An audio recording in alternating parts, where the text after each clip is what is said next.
filler blocks for the ends. They're going to fill in these gaps.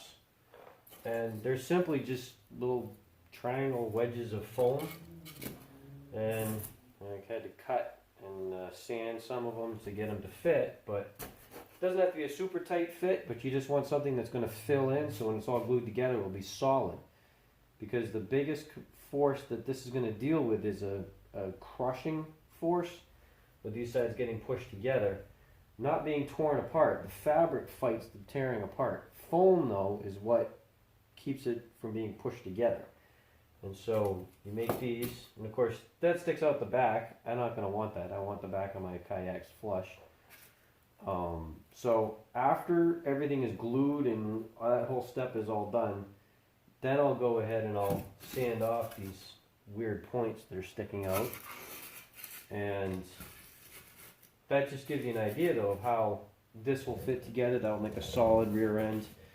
And you want a couple inches of foam in there because the ends are what get thumped and bumped and banged into and backed into stuff and walking around. And so you want a little bit more strength just holding that end from getting crushed in.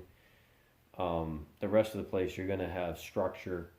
There'll be a deck on top of this that will also give it much more rigidity. There'll be a bulkhead going across right about a little bit back from here, and that will make this end into a box that I've used them as coolers before to bring stuff back home hours.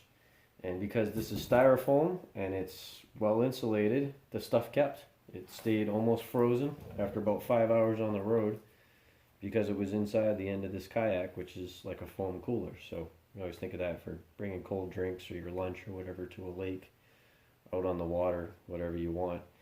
The inside of your boat is actually the best cooler you have. These inside the hatches, inside the bow and stern. So that's how we do that, and we'll do the bow next.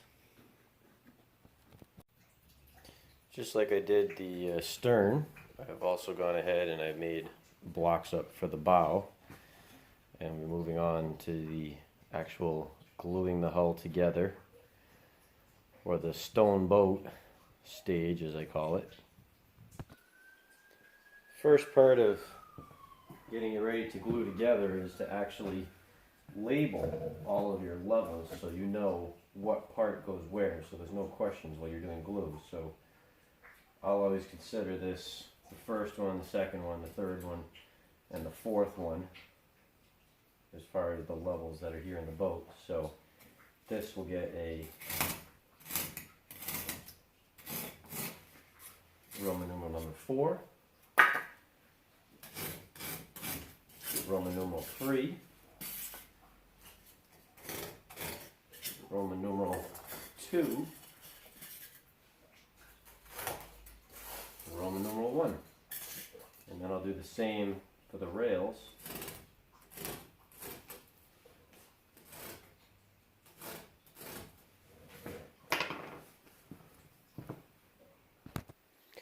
And then it goes to simply removing each one of the ribs so that I know it's free, like that.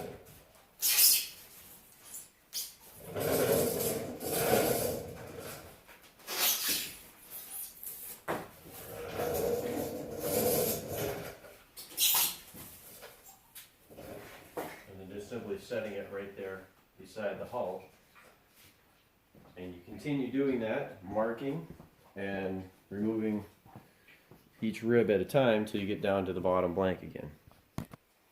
And when you've snipped off the bamboo skewer, sometimes you'll find it's hard to get out of there. If you pull, it starts to disappear inside the foam. So these flush cuts also work very well as skewer pullers, just like that. So if you're like me and you trying to save, a little bit of money and not just throw everything away as soon as you're done with it, you end up with a collection of skewers that you have snipped the end off of that's nice and pointy from the factory, but they're still perfectly good.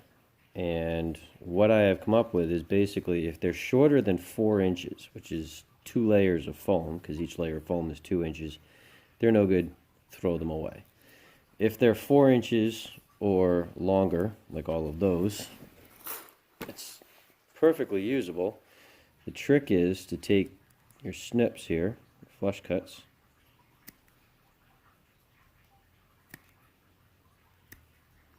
and make a nice little point on them again. And they will push right into the foam the way they need to. That way you save yourself a little bit of money, and you get out of one like this, any of these, you can easily get another 2 uses out of each one, because they're 12-inch. So it should give you 3 out of each one, depending on how you cut them.